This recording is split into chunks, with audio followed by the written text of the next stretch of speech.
O chão tremeu. Primeiro o rugido, depois a poeira. E por um instante, o silêncio pareceu mais pesado que o aço. O soldado alemão ergueu os olhos na direção do brilho baixo no horizonte e percebeu que o perigo não vinha na forma de um colosso, mas de algo menor, inquieto, quase impaciente. Um tanque leve, veloz, atrevido, que cortava a areia como se não respeitasse fronteiras. A primeira reação não foi tática, foi visceral. O corpo reconhece o perigo antes que a mente encontre as palavras. O que ele viu, o M3 Stuart americano, não era apenas um veículo, era um signo. A imagem se impôs como um símbolo de ruptura no campo onde, há minutos, a rotina tensa do fronte ainda sustentava uma frágil normalidade.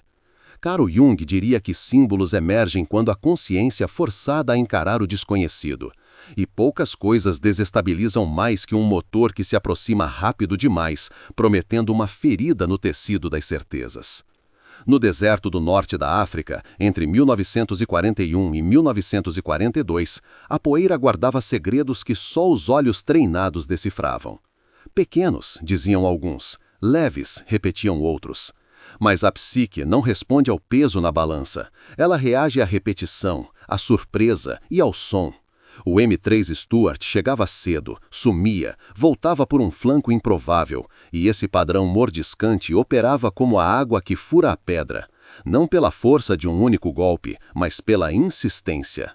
Tecnicamente, os números eram modestos, subjetivamente, a intrusão era imensa. Aqui mora a primeira ironia. O que é pequeno na ficha técnica cresce no imaginário quando ocupa, repetidas vezes, o espaço do inesperado. Como se a máquina, por sua constância, constelasse um complexo emocional. Jung chamaria isso de constelação de um complexo. Um feixe de medo, memórias recentes, expectativas e imagens ancestrais que, reativados, tomam a dianteira do comportamento, aceleram a respiração, estreitam a atenção. E quando a atenção se estreita demais, a percepção deixa de ver o todo, e guerra se decide no que não foi visto. Há aspectos materiais que ajudam a entender por que o símbolo pegou.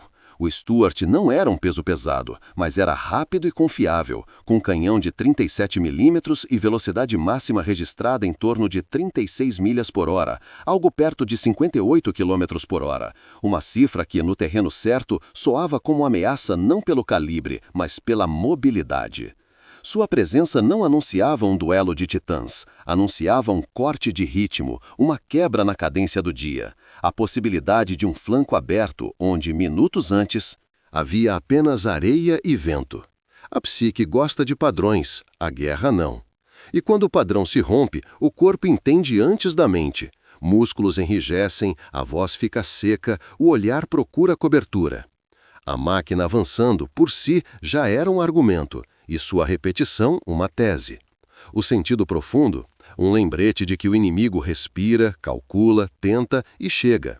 O resto do argumento fica por conta da ansiedade, que completa as lacunas com imagens de perda. É nesse intervalo que o símbolo se converte em sombra. Eu projeto nele a parte de mim que teme falhar. O tanque, então, deixa de ser um Stuart específico e torna-se "eles sempre chegam". E sempre é uma palavra pesada na mente de um soldado. Estatísticas e especificações do M3A1 no National WWI Museum, velocidade e armamento de 37 mm documentados ali, Museu Nacional da Segunda Guerra Mundial. Em combate real, o peso das quantidades também vira linguagem psicológica. Ainda que, ao longo da guerra, modelos mais novos substituíssem os antigos, o número de Stuarts produzidos criou uma gramática operacional de presença. Produzidos aos milhares, 13.859 unidades da série M3 e 8.884 da série M5, os leves povoaram mapas, relatórios e boato é combustível de clima moral. Mesmo quando não estavam ali, poderiam estar. A possibilidade é um ruído constante no ouvido da tropa. Na matemática íntima de quem combate, talvez muitas vezes pesa como sim, e o talvez repetido demais deforma a confiança. Números de produção total das séries M3 e M5 conforme registros compilados, totalizando mais de 22 mil veículos com linhas por mês. Há ainda a força dos nomes, aquilo que as tropas contam para si mesmas. Os britânicos apelidaram o Stuart de Honey, e nomes doces atravessam trincheiras com um toque de ironia. Chamar um tanque de mel é fazer do risco um companheiro espirituoso. É jogar com o terror acrescentando uma camada de humor negro, tão necessária à sobrevivência psíquica. Histórias correm rápido, os Honeys são teimosos, são confiáveis, chegam antes. E toda reputação, quando circula, é performativa. Prepara a cena antes do encontro. Os alemães sabiam que a leveza não é sinônimo de fragilidade, quando vem amparada por velocidade, bons rádios, coordenação e repetição de táticas. A máquina, então, já chegava carregada de sentido antes de aparecer no horizonte. Essa é uma operação de linguagem, mas também de mito. A etiqueta transforma o metal em personagem. Apelido Honey e emprego em reconhecimento descritos pelo Tank Museum. Primeiros usos em unidades britânicas no norte da África, registrados em análises históricas. Agora, o que se passa dentro da cabeça de um pelotão alemão que, dias antes, enfrentara blindados mais pesados? Não é paradoxal admitir que o medo diante do leve possa ser maior? O arquétipo do pequeno ágil persegue a humanidade desde Davi e Golias. A figura que não vence pela massa, mas pela surpresa, que fere não onde o escudo é grosso, mas onde o olhar não espera. Jung lembraria que mitos carregam verdades psicológicas condensadas. A visão do Stuart ativa exatamente esse enredo. Ele não deveria importar, mas importa. Não deveria quebrar meu plano, mas quebra. E quando um plano se estilhaça, não é apenas o desenho no mapa que cai. Cai a imagem interna que sustenta o gesto. É por isso que, depois de horas sob essa pressão, a mente passa a sonhar com esteiras, com roncos, com poeira. O sonho dá forma ao que o dia não conseguiu processar. Em O Homem e seus Símbolos, Jung enfatiza que o sonho não é mero ornamento, é ajuste, é tentativa de incorporar o inassimilável à economia da alma. O tanque, então, reaparece à noite, menor, às vezes até ridículo, como se a psique tentasse desarmá-lo pela via do cômico. Outras vezes, ele cresce e torna-se monstro, para que o herói interno, ao confrontá-lo na noite, recobre a coragem para o dia. A psicologia e alquimia do campo de batalha se evidencia quando se observam as transformações discretas do comportamento. Primeiro, uma tolerância ao risco. Dá para avançar até aquela crista. Depois de encontros repetidos com um inimigo veloz, a tolerância muda de polo. Não vale a pena, melhor consolidar. O conservadorismo tático cresce, mesmo quando o comando exige ousadia. É a nigredo, a fase negra da obra alquímica, em que o material, aqui à vontade, é calcinado no fogo da experiência até perder as ilusões. A partir daí, dois caminhos: integração ou colapso. Integração é nome bonito para um processo duro. Reconhecer o medo, ajustar doutrina, reposicionar expectativas, recompor a confiança em bases realistas. Colapso é a recusa. O sujeito insiste no velho plano, chama o medo de fraqueza, encobre sinais e então, quando o próximo motor se ergue no vento, o coração acelera e a mão treme na mira. Jung ensinaria que a sombra não é má, é apenas o que recusamos ver em nós. O Stuart, nesse teatro, foi espelho. Obrigou a ver a vulnerabilidade, a dependência de logística, a importância de comunicações, a necessidade de olhos no terreno. O recado psicológico veio pela boca de uma máquina. Do ponto de vista histórico-operacional, os Stuarts foram largamente empregados em reconhecimento, segurança avançada e ligação. Papéis que, muitas vezes, definem o que o inimigo acredita ser possível num dado dia. Se o reconhecimento flui, a ofensiva respira. Se o reconhecimento falha, o ataque enrijece. Foi assim na África, e seria assim em terrenos mais fechados na Europa. Em Itália, o relevo reduzia algumas vantagens, mas amplificava outras. A presença constante de blindados leves e carros de reconhecimento nos vales e cristas criava a sensação de que o inimigo enxerga mais. Percepção é poder, e quem acredita ser visto, muda. O que parece detalhe de ordem de batalha, um esquadrão leve aqui e outro ali, converte-se em clima na cabeça da tropa que, exausta, recalcula se vale a pena arriscar o próximo movimento. Emprego em reconhecimento apontado pelo Tank Museum. Há um elo cultural íntimo com o nosso público no Brasil. A Força Expedicionária Brasileira, na campanha da Itália, operou carros blindados de reconhecimento M8 Greyhound em seu primeiro esquadrão de reconhecimento mecanizado sob o comando do então capitão Plínio Pitaluga. E esses veículos, com o mesmo canhão de 37 mm que armava o Stuart, atuaram como olhos da FEB em terreno difícil. Em nossa memória militar, portanto, o papel do blindado ágil, de chegada rápida, faz parte do nosso repertório simbólico. Isso ilumina nossa leitura do efeito psicológico dos tanques leves sobre o inimigo.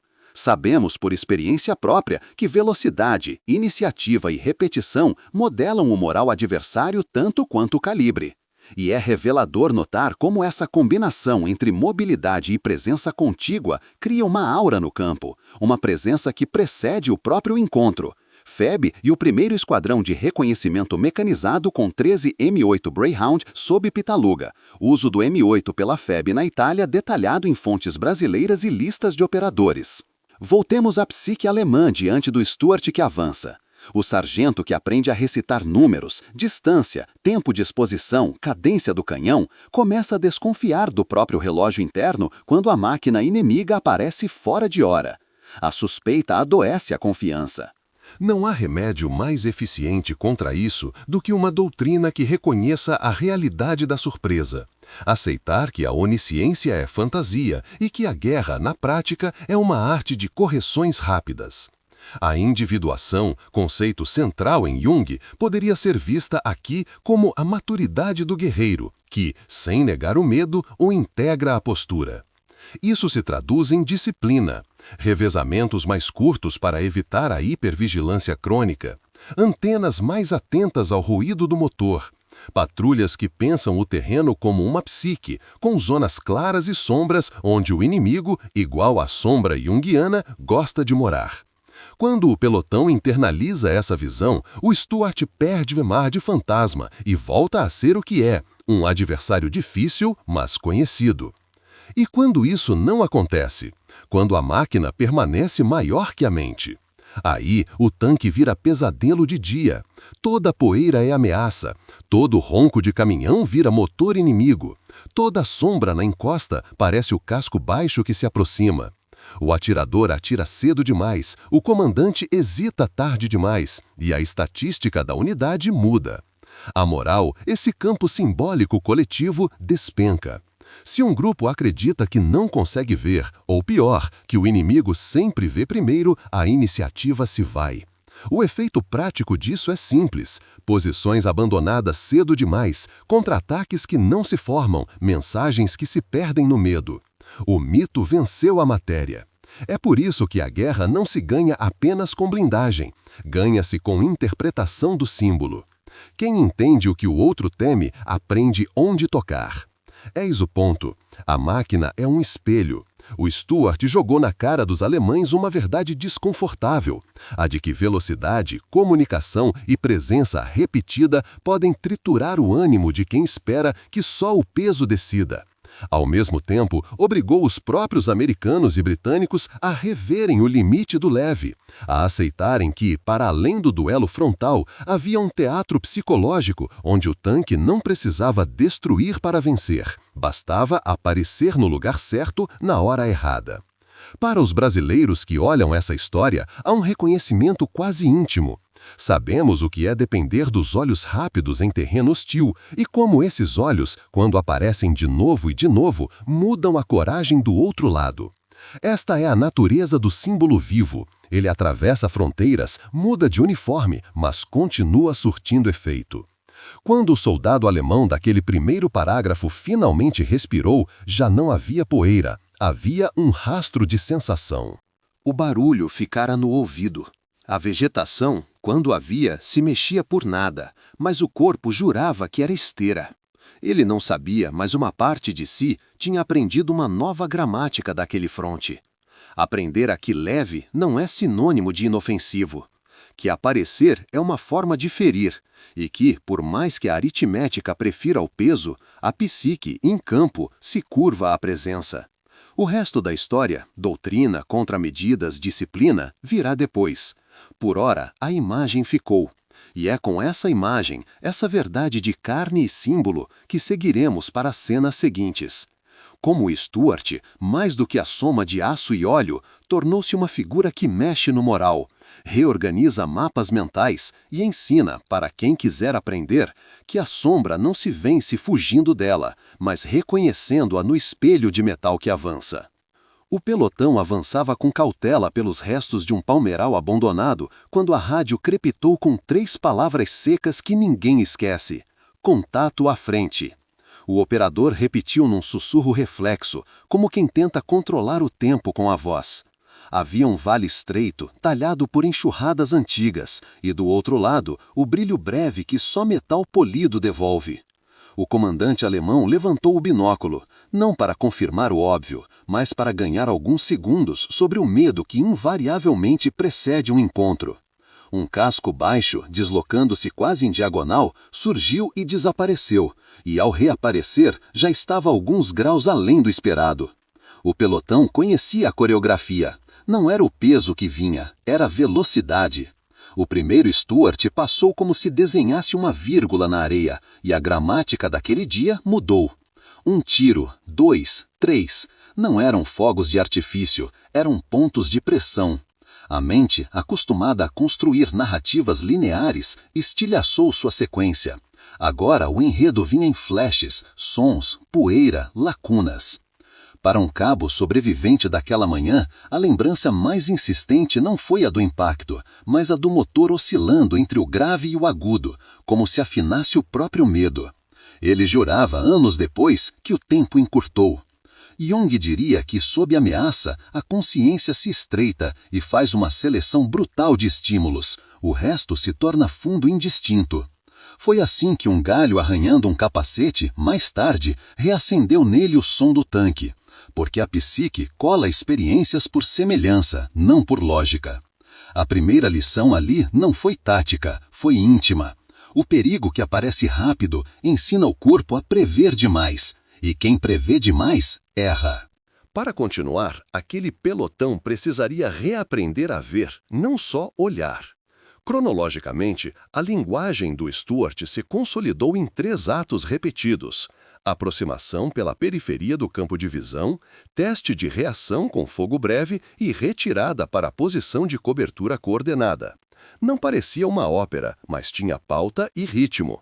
Do lado alemão, os ajustes começaram modestos: redistribuição de sentinelas, triangulação de ruídos, disciplina de rádio para evitar que o pânico virasse coro.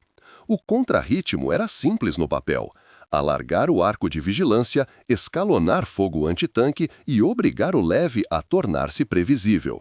Mas a guerra não devolve previsibilidade facilmente.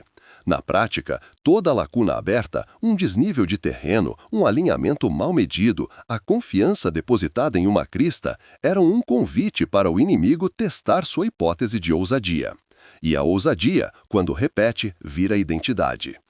Histórias de sobrevivência nasceram nesse atrito cotidiano. Em uma tarde de vento atravessado, um artilheiro alemão, magro e metódico, jurou ter visto a antena antes do casco.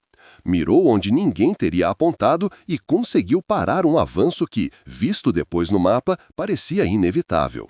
Sua explicação, no pós-guerra, foi menos técnica do que poética: o som me ensinou a ver. Há nisso uma chave junguiana: o símbolo primeiro se faz sentir, a mente só o nomeia depois.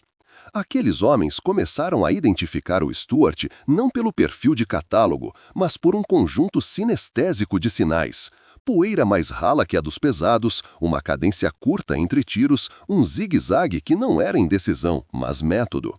Quando um símbolo se reconhece pelo corpo, ele perde parte do poder de assombro.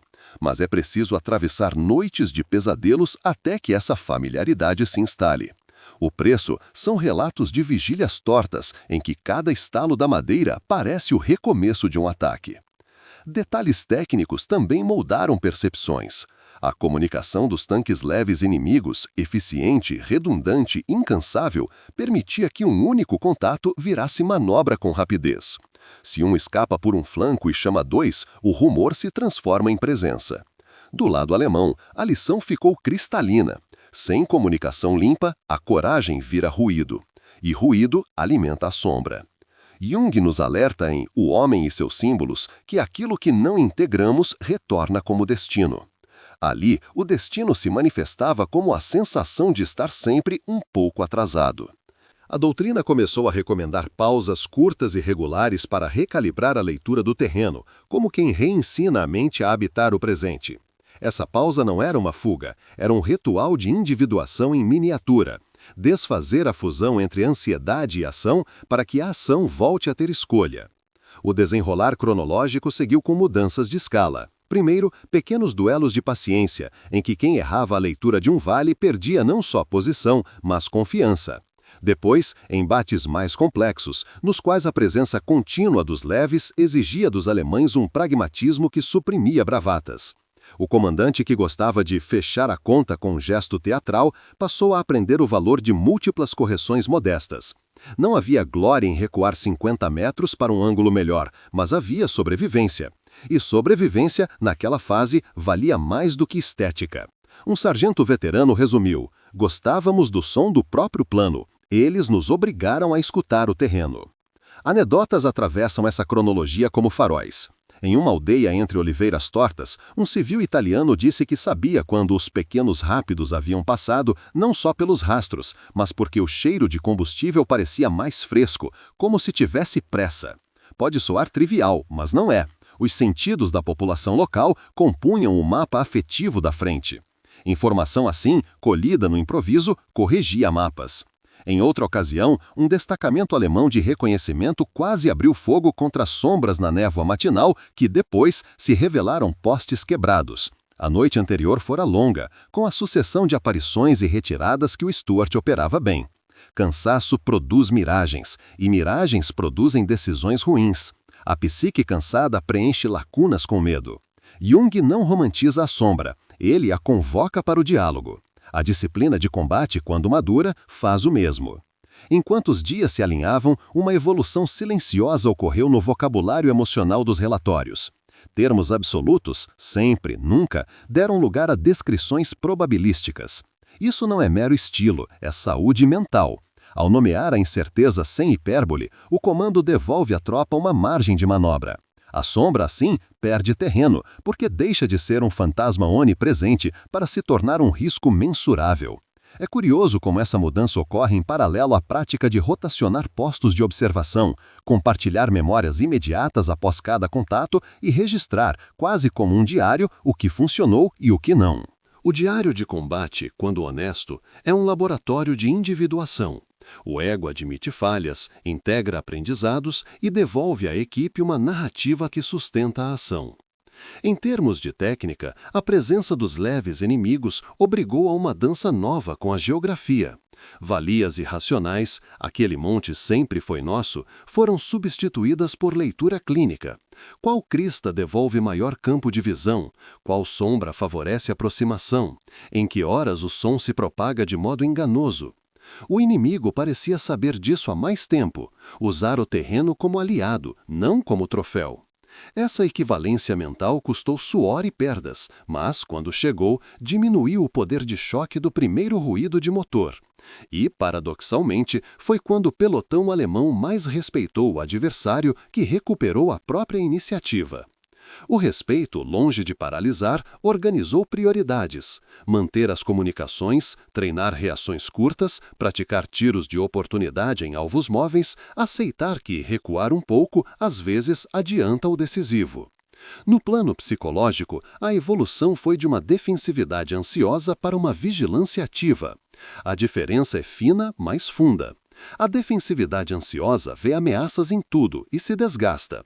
A vigilância ativa sabe que a ameaça existe, mas não entrega a ela a caneta que escreve o dia. Jung fala da tensão de opostos como ponto de partida para a transmutação. Coragem e medo, ação e pausa, confiança e dúvida. Naquela frente, essa tensão virou método.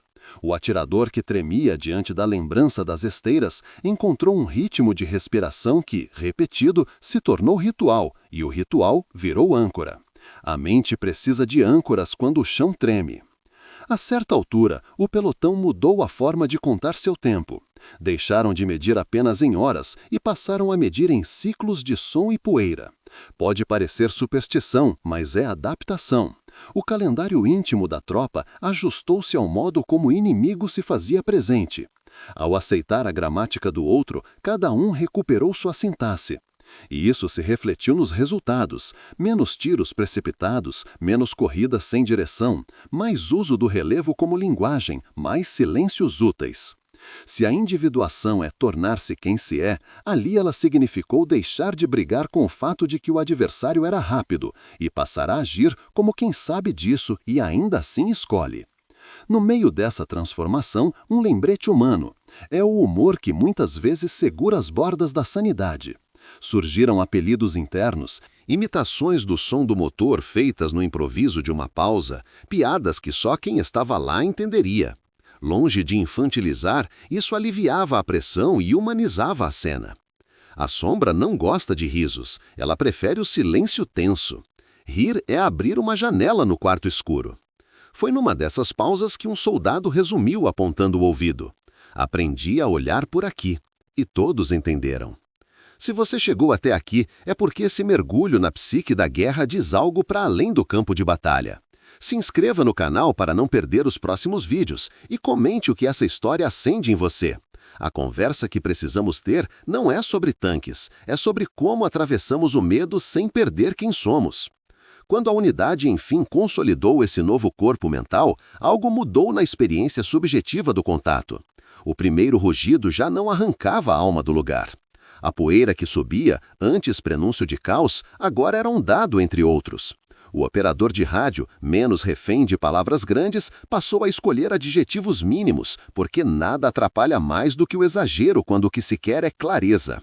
Os mapas ganharam pequenas marcas que não estavam nos manuais, pontos onde o som se distorce, curvas onde a sombra engana, e o conhecimento tácito virou patrimônio. É uma forma de alquimia, transformar o chumbo do pânico em ouro de procedimento. Jung chamaria isso de obra em progresso, não um estado final, mas um processo contínuo de decantar o real até que a mente suporte vê-lo. E então veio um dia em que o pelotão atravessou um trecho de cascalho e, ao longe, um casco baixo repetiu o velho truque. Apareceu onde não deveria, sumiu, voltou. Houve tiros, poeira, uma manobra. Só que desta vez, quem escreveu a cena não foi a ansiedade. Foi a soma de todos os pequenos ajustes, das noites ruins, das respirações contadas, do humor que mantinha o grupo junto. O tanque inimigo continuava rápido, mas já não era fantasma, era adversário. E quando a guerra devolve ao combatente o direito de nomear o que enfrenta, a Sombra, embora presente, perde a autoria do roteiro. O resto, como sempre, é seguir. Porque a batalha exterior nunca será completamente dócil, mas a interior, quando integrada, deixa de ser sabotadora e se torna aliada. E isso, mais do que qualquer especificação técnica, é o que decide como a história continua. A virada não anunciou fogos, veio como um desencaixe sutil no som do campo, um silêncio microscópico entre dois ruídos de motor. Um eco que voltou da encosta com uma frequência diferente. Uma poeira que se partiu ao meio num ângulo impossível. Foi nesse intervalo, estreito como uma respiração contida, que o pelotão percebeu. O jogo mudara, e não por uma ordem vinda de longe, mas porque seus corpos, treinados pela dor e pela repetição, já não obedeciam ao pânico como antes. A cena que se seguiu ficaria guardada não por seu espetáculo, mas pela sensação de que, pela primeira vez em muito tempo, a mente e a mira caminhavam juntas. O Stuart surgiu onde sempre surgia, recortando o vale numa diagonal atrevida. Porém, desta vez, quem escreveu a música do encontro foram os homens que haviam aprendido a respirar dentro da poeira. O atirador, que costumava apertar o gatilho um segundo antes do momento certo, esperou o retorno do eco e ajustou 2 dedos para a esquerda. O tiro não parou a máquina, ninguém esperava milagre, mas mudou seu curso de forma decisiva, quebrando a coreografia que tanto os oprimira. O comando alemão, que tantas vezes confundira barulho com ação, sentiu algo antigo e fresco, a autoridade de quem olha e escolhe. O clímax intermediário não foi uma explosão, foi uma decisão. Não se tratava de destruir o leve rápido, tarefa que sabiam dependia de sorte e posição, mas de desalojar sua aura, desmanchar o mito que o fazia maior do que era. A ironia profunda é que o aprendizado veio da própria constância do inimigo. De tanto repetirem a gramática do aparecimento, ensinaram o outro lado a ler, e ler devolve poder. O sargento veterano, aquele do humor seco, percebeu que o vale devolvia 2 sons diferentes conforme a hora do dia. O operador de rádio aprendeu a distinguir na interferência o que era vibração do terreno e o que era voz humana. O comandante ficou obcecado por ângulos baixos, não por vaidade de cartógrafo, mas porque a sombra mais discreta denuncia o percurso mais ousado. O que parecia uma coleção de manias tornou-se método, e método é quando o simbólico se organiza o bastante para que a ação deixe de ser refém dele. Se números fossem poesia, poderíamos dizer que as estatísticas daquele setor começaram a contar uma história nova. Não eram tabelas épicas, mas curvas discretas, menos disparos precipitados nos primeiros 2 minutos de contato, maior proporção de observações úteis antes do primeiro movimento, redução dos deslocamentos cegos após a poeira inicial. Em relatórios realistas apareciam expressões como probabilidade de engano, janela de decisão e ponto de ruptura do padrão, marcando uma passagem da adivinhação para a leitura. É tentador procurar glória no resultado final, mas a transformação verdadeira se viu no meio, no momento em que os soldados pararam de ver o Stuart como destino e passaram a vê-lo como hipótese. Jung diria que ali aconteceu uma redução simbólica. O complexo constelado pelo tanque, medo, expectativas, memórias, perdeu energia, porque o ego, agora menos inflado e menos vencido, aprendeu a dialogar com a sombra em vez de fugir dela. A ironia se adensou quando, numa manhã úmida, o primeiro contato veio sem poeira. Terreno molhado, som amortecido e, mesmo assim, a mente do pelotão, afinada por semanas, reconheceu a aproximação por uma vibração que subia do solo pelas canelas, coisa que ninguém teria levado a sério nos primeiros dias. O corpo, ensinador teimoso, indicou a direção antes do binóculo. O disparo de contenção saiu limpo, abriu uma pausa que parecia impossível e a unidade deslocou-se como um organismo único. 2 passos, pausa, mais 2, cobertura mútua, rádio seco, olhos abertos.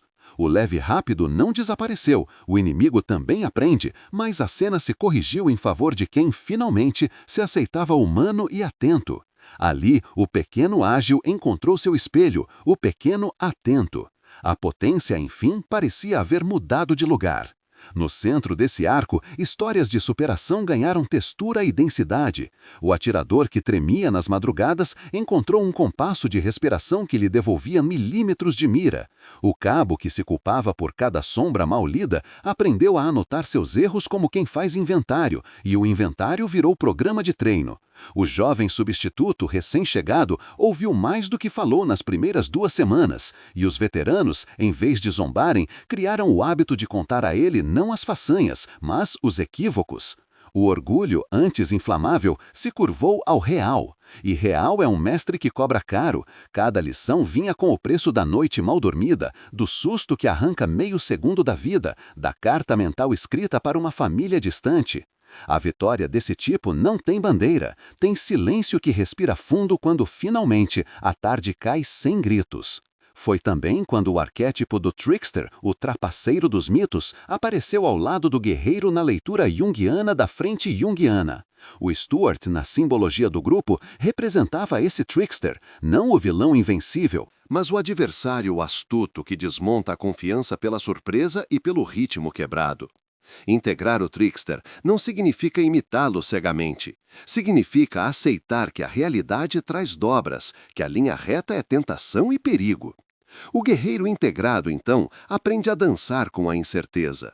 Esse casamento psíquico derrubou um tabu interno, a recusa orgulhosa à retirada tática. Quando a mente aceita que recuar um pouco pode ser a forma mais rápida de avançar certo, a batalha interna ganha. E a batalha externa muitas vezes acompanha. Houve uma tarde, no entanto, em que tudo pareceu retroceder. Uma sequência de aparições cruzadas, uma comunicação estrangeira interceptada sem ser compreendida, uma sombra maldita que insistia em se mover na borda da visão. 2 decisões ruins em menos de 15 minutos e a confiança balançou. Parecia que o campo ria da nova segurança. O comandante mordeu a língua para não soltar a velha raiva, não adiantaria. Ele mandou parar. 30 segundos de imobilidade voluntária, impossível no começo da campanha. E a pausa virou lâmina, separou o medo do impulso. O rádio chamou com palavras curtas, cada esquadra disse onde estava. O artilheiro sussurrou que tinha ângulo se os outros 2 recuassem 3 passos. Foi tudo. No mapa, quase nada. Por dentro, uma revolução. De novo, o clímax verdadeiro é simples, não vencer o outro, mas vencer o automatismo. O arqueiro que deixa a flecha voar no segundo certo não luta com o vento, conversa com ele. As estatísticas impactantes que importaram naquele período foram menos sobre cifras grandiosas e mais sobre pequenas viradas mensuráveis no cotidiano. Dias com menos vigílias em falso significaram homens mais inteiros no turno seguinte. Anotações sistemáticas sobre distorções de som em tal curva reduziram os alarmes enganosos. A proporção de decisões tomadas após um ciclo completo de observação cresceu o suficiente para ser notada pelos oficiais. E quando a observação amadurece, a ansiedade perde seu trono.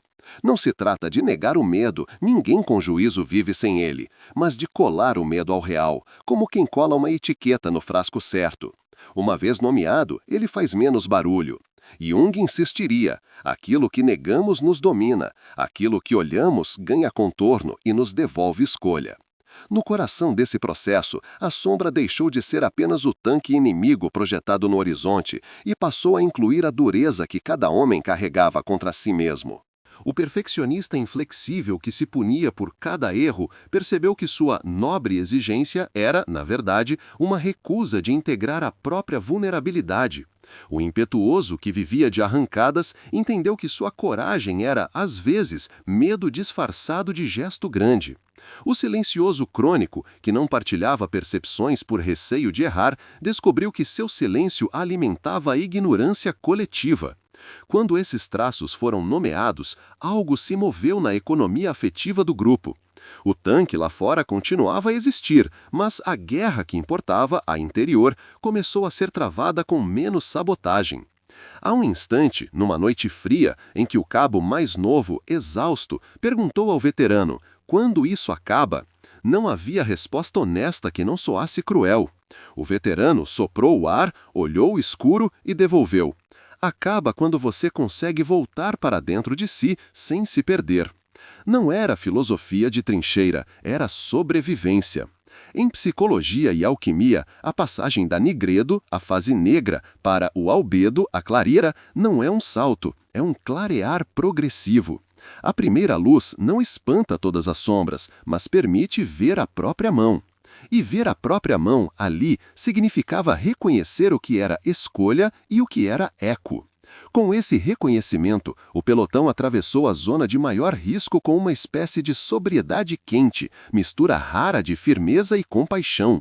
Compadecer-se de si mesmo não é fraqueza, é não desperdiçar energia brigando com o inevitável. Se você sente que esse ponto de virada fala de outras áreas da vida, da empresa que entende seu verdadeiro gargalo, da família que aprende a conversar sem se ferir, do indivíduo que decide parar de correr atrás do fantasma, compartilhe este vídeo com alguém que precisa desse lembrete. E me diga nos comentários de onde você é e que virada você já viveu. Essa conversa pode alcançar quem está no meio do seu próprio vale. Quando os sentidos do grupo se reorganizaram, as transições sensoriais das cenas ficaram marcadas como capítulos invisíveis. Havia o cheiro metálico antes do contato. Havia a textura da poeira fina que se deposita nos dentes. Havia o silêncio cheio depois da troca de tiros, em que ninguém ousa mexer o mundo com a voz. Esses microclimas passaram a ser lidos como sinais, não como castigos. Um observador atento, anotando depois, escreveu que a poeira que antes era inimiga virou relógio. Outro disse que o som que antes gritava virou professor. A linguagem, sem perceber, Começou a costurar poesia na técnica, e a técnica, depurada de bravata, aprendeu a respirar. O clímax, assim, foi um desarme do encantamento negativo. A máquina adversária, ainda veloz, ainda irritante, perdeu o direito de escrever sozinha o destino dos encontros. Os soldados, ainda falíveis, ainda cansados, ganharam o direito de decidir como ocupariam o segundo entre o susto e o gesto. A diferença é tudo. O mundo não ficou mais leve, eles ficaram mais densos. Quando o próximo casco apareceu, a poeira subiu, o rádio falou, os olhos buscaram sombra, a mão encontrou a mira e, por um segundo que vale uma vida, o tempo não mandou. Eles mandaram no tempo. E a sombra, convocada ao meio da roda, ouviu por fim que também teria de aprender a dançar conforme a música. As fases finais daquele setor de campanha não chegaram com uma bandeira branca, mas com um reordenamento silencioso das escolhas. O que antes era um duelo entre impulso e surpresa, tornou-se uma disputa de tempo e leitura. Os tanques leves inimigos continuaram surgindo como notas rápidas numa partitura de estresse, porém, a unidade alemã, amadurecida pelo atrito, passou a conduzir os encontros impondo pequenas assimetrias. Uma espera milimétrica aqui, uma mudança de ângulo ali, uma recusa à resposta automática a colar. O efeito cumulativo foi decisivo. O avanço inimigo já não encontrava um grupo paralisado, e sim um organismo que se adiantava às próprias reações. Em termos de moral, essa reapropriação do segundo crítico, aquele entre o susto e o gesto, devolveu aos homens a dignidade da escolha. Jung diria que, quando o ego aceita dialogar com os conteúdos sombrios, o self começa a ordenar a casa. No campo, isso soou como disciplina que respira. A influência no curso dos reventos foi menos teatral e mais tectônica. Pequenas vitórias de leitura deslocaram colunas de decisão. A companhia, que antes posicionava suas peças anticarro em locais tradicionais, passou a privilegiar lugares liminares, bordas de terreno onde o leve rápido julgava ter vantagem. Essa aposta na margem trincou o roteiro do adversário e reduziu seu poder de encantamento. Em relatórios, começaram a aparecer expressões como janela de silêncio, um intervalo voluntário em que ninguém atirava, justamente para obrigar o outro a revelar o padrão. O Stuart vivia de provocar movimento. A resposta agora consistia em negar-lhe o combustível. Quando o inimigo hesitou na dúvida, as equipes treinadas preencheram a lacuna com fogo concentrado e deslocamentos curtos. A batalha mudou de lugar. Saiu do domínio do impulso para o domínio da atenção. Histórias humanas deram rosto a esse aprendizado. Um operador de rádio, famoso por falar demais, treinou-se a cortar as frases em 3 palavras exatas. Descobriu que a concisão não é pobreza, é bisturi. Um artilheiro de reputação explosiva aprendeu, contra seu temperamento, a contar até 2 depois do primeiro clarão. Esse gesto simples salvou a vida de um companheiro que atravessava a linha de mira. O comandante, que antes acreditava que liderança era invulnerabilidade performática, deixou-se ver cansado nos dias cinzentos e, paradoxalmente, isso fortaleceu o grupo, porque tirou da sombra a fantasia de que só os fracos tremem. Em O Homem e seus Símbolos, Jung lembra que os mitos oferecem modelos de transformação. Ali, herói e trickster deixaram de ser personagens externos, tornaram-se funções psíquicas em diálogo. O herói, sem a astúcia do trickster, vira pedra. O trickster, sem a ética do herói, vira cinismo. O equilíbrio deu método às escolhas. Tecnicamente, a repercussão se espalhou para além do pelotão. A brigada reajustou velocidades de marcha para que as lacunas entre companhias não virassem corredores de surpresa. Reescreveu os horários de vigília conforme o relógio do som que os soldados haviam mapeado. Padronizou uma sequência curta de ações pós-contato para impedir que o rumor virasse pânico. A doutrina absorveu o que nasceu de baixo. Isso altera a moral, porque o soldado sente que sua experiência concreta altera a forma como o alto comando lê o mundo. Quando o olhar de cima valida o ouvido de baixo, o laço de confiança engrossa. E confiança, em guerra, é moeda dura. O inimigo também evoluiu. Houve dias em que o leve rápido desapareceu do mapa para reaparecer em massa ao entardecer, apostando no cansaço acumulado. Em outras ocasiões, veio junto de infantaria bem colada, diluindo o alvo e multiplicando sons. Esse jogo de espelhos mostrou que a vitória não era tornar-se impermeável ao medo, mas tornar-se permeável ao real. Quando o grupo percebeu os próprios limites, a fadiga invisível, o viés de confirmação, a vontade de afirmar o que desejava ver, abriu espaço para correções rápidas. Em Psicologia e Alquimia, Jung fala da obra como um aquecimento que dissolve formas rígidas para permitir novas configurações. A metáfora serviu como luva. Cada encontro foi um cadinho onde a rigidez da vaidade se dissolvia para dar lugar a uma flexibilidade atenta. O impacto no moral alemão, à luz dessa transmutação, não pode ser lido em linha reta. Houve queda inicial acentuada, o mito do pequeno que corrói, seguida de um platô em que a confiança deixou de ser euforia e passou a ser sobriedade. Isso importa porque o moral baseado em euforia é frágil, quebra no primeiro tropeço. O moral baseado em sobriedade suporta oscilações, reconhece perdas sem se desintegrar, aprende com o erro sem demonizar quem errou. A psique coletiva do pelotão se tornou, por assim dizer, mais adulta. E o adulto, na ética junguiana, é aquele que tolera a ambivalência sem desabar. O Stuart, sem saber, foi parteira desse amadurecimento. A paisagem também ensinou. Na Itália, quando a campanha empurrou combates para vales estreitos e vilarejos encravados, o som ricocheteou de modo enganoso, e a visibilidade fragmentada premiou a paciência. O leve rápido, com sua vocação para reconhecimento, manteve o papel de olhos inquietos do adversário, mas sua aura perdeu magia quando a rotina de contra-observação foi rigorosamente adotada. Curiosamente, camponeses italianos, que viviam entre oliveiras e muros de pedra, tornaram-se fontes precisas de sinais. Sabiam distinguir o pó que dobra a esquina porque tem pressa do pó que se deita no caminho porque está pesado. Essa ecologia dos sentidos, quando respeitada, transformou moradores em aliados da leitura. A guerra, sempre brutal, encontrou fendas de humanidade no café curto que alguém ofereceu, no gesto rápido de apontar a sombra que não era sombra. E com isso, o clima de desamparo diminuiu 1 grau. Esse clima é central para entender o legado psicológico. A experiência acumulada com o leve que chega cedo deixou uma cicatriz que, paradoxalmente, virou tato. Depois, em outras frentes, ao ouvir motores diferentes, aqueles homens não se desfizeram, ativaram a inteligência humilde que aprenderam ali. O símbolo do tanque veloz migrou, no imaginário, do lugar de pesadelo para o lugar de sinal. A sombra perdeu o direito de governar e ficou rebaixada à sua função legítima, informar sobre o não integrado.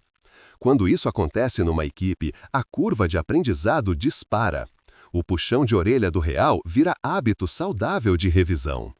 Do lado brasileiro, quem escuta essa jornada encontra ecos na própria memória da FEB, que precisou usar mobilidade e observação para sobreviver em terreno ingrato, muitas vezes com meios modestos.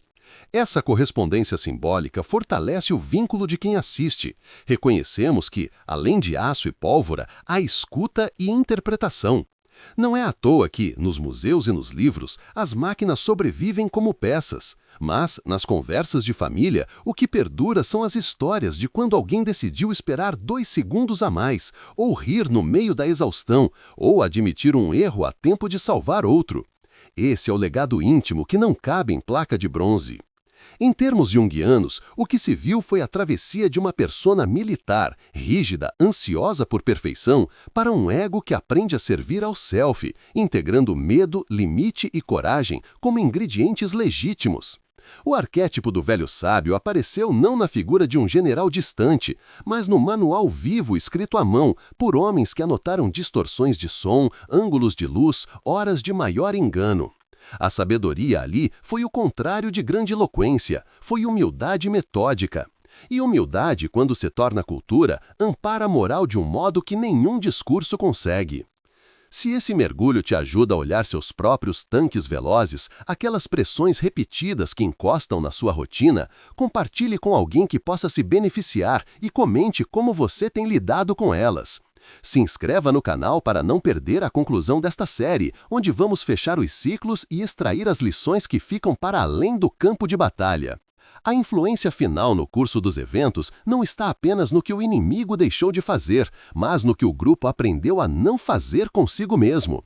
Diminuiu-se a autossabotagem, menos frases de tudo ou nada, menos heroísmos que escondem medo, menos silêncios que cimentam ignorância.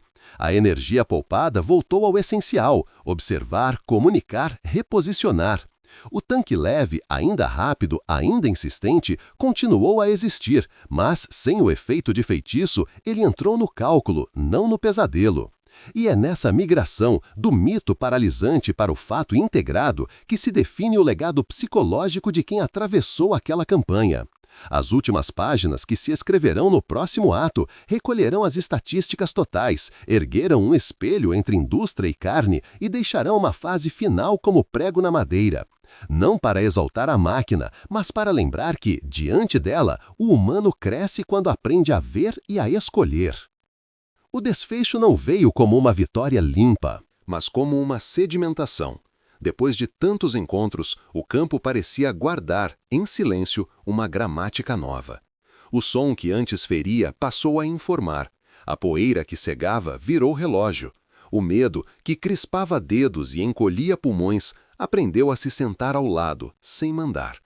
Quando os tanques leves inimigos surgiram nas últimas semanas daquele setor, ainda rápidos, ainda insistentes, os homens estavam diferentes. Não imunes, nunca, apenas mais inteiros. O que se decide no final raramente é uma manobra espetacular, é a soma de pequenas escolhas que não traem a lucidez.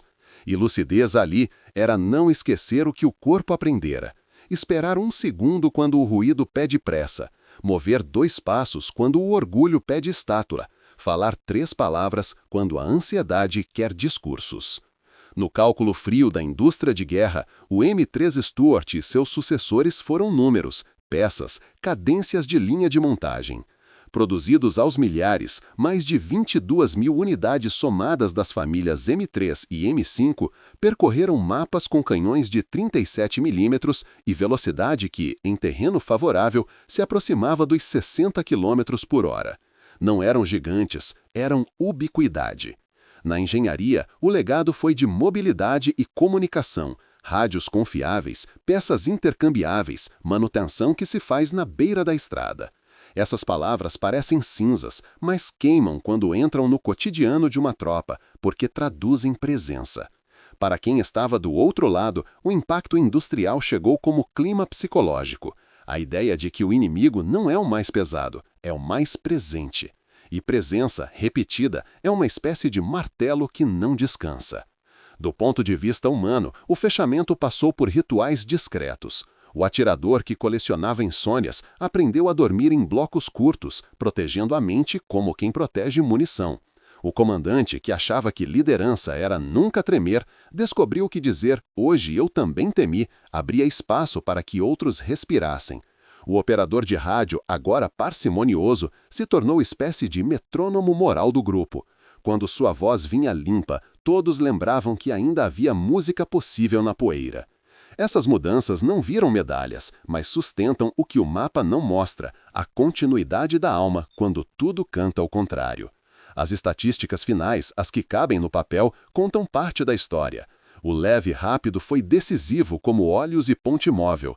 Perdeu brilho em duelos diretos conforme a guerra avançou e os calibres cresceram. Persistiu como sinal e como método. O resto, que não cabe em planilha, está na memória de quem, em vilarejos da Itália, aprendeu a ouvir o eco de uma encosta antes de acreditar na primeira sombra. Ou, no deserto, percebeu que uma vírgula traçada por esteiras na areia anunciava mais que um inimigo. Anunciava um estilo de combate. E estilo, ao contrário do que imaginamos, não é ornamento. É psicologia aplicada à sobrevivência. Há um ponto em que a narrativa se volta para nós, espectadores tardios. O que fazemos com os nossos tanques velozes? Aquelas pressões que não são as maiores, mas insistem todos os dias. O trabalho que morde a atenção, a notícia que repete angústias, a comparação que chega antes da nossa própria voz. O que aprendemos com aqueles homens serve aqui: integrar em vez de negar. Não se trata de bravura teatral, trata-se de método humilde. Nomear o medo, fracionar o dia em ciclos administráveis, compartilhar leituras com quem caminha ao lado, aceitar recuos breves para ganhar visão, transformar o ruído em informação. Essa é a alquimia possível fora do fronte. Para o Brasil, a história ressoa com a memória de uma FEB que também apostou em mobilidade, observação e coordenação em terreno ingrato, muitas vezes com meios modestos. Esse eco não é patriotada, é reconhecimento de um parentesco de experiência. Quando os olhos rápidos funcionam, o moral respira. Quando a leitura amadurece, a ansiedade perde voz. O museu guarda o aço. As famílias guardam a frase simples que salvou um dia. Espera um segundo, olha de novo, fala só o necessário. São heranças invisíveis, mas perenes. No espírito junguiano, podemos dizer que o encontro com o tanque inimigo acelerou um processo de individuação coletiva. Do ego inflado, que confunde invulnerabilidade com competência, ao ego permeável, capaz de dialogar com a sombra sem ser engolido por ela. O arquétipo do guerreiro se humanizou. O trickster deixou de ser somente o outro e foi reconhecido como função interna que nos lembra da incerteza constitutiva do real. Visto assim, o legado psicológico daqueles embates é menos sobre vitórias e derrotas e mais sobre maturidade, a capacidade de permanecer atentos sem se despedaçar. Quando, ao final, veio um último contato, breve, quase burocrático, o pelotão fez o que sabia. Respirou junto, ouviu, escolheu. O tanque atravessou o quadro como quem fecha parênteses. Não houve grito, houve trabalho. E nessa economia silenciosa, a dignidade encontrou casa. Não é uma conclusão grandiosa, mas é aquela que devolve a vida ao seu ritmo possível. A guerra, como toda experiência limite, cobra um preço que ninguém deveria pagar. Ainda assim, ali, de dentro do inaceitável, nasceu uma forma de clareza que vale para tempos menos sombrios. Quem olha para fora, sonha. Quem olha para dentro, acorda. A frase de Jung nos alcança porque encerra o que aprendemos. Olhar para fora é necessário para ver o tanque. Olhar para dentro é o que nos permite escolher o gesto. Se esta história te ajudou a nomear algum ruído do seu próprio caminho, compartilhe com alguém que precise ouvir isso hoje. Se inscreva no canal para não perder os próximos vídeos e me diga nos comentários de onde você é e qual foi o seu segundo de escolha que mudou um dia inteiro. O aço passa, a consciência, quando aprende, permanece.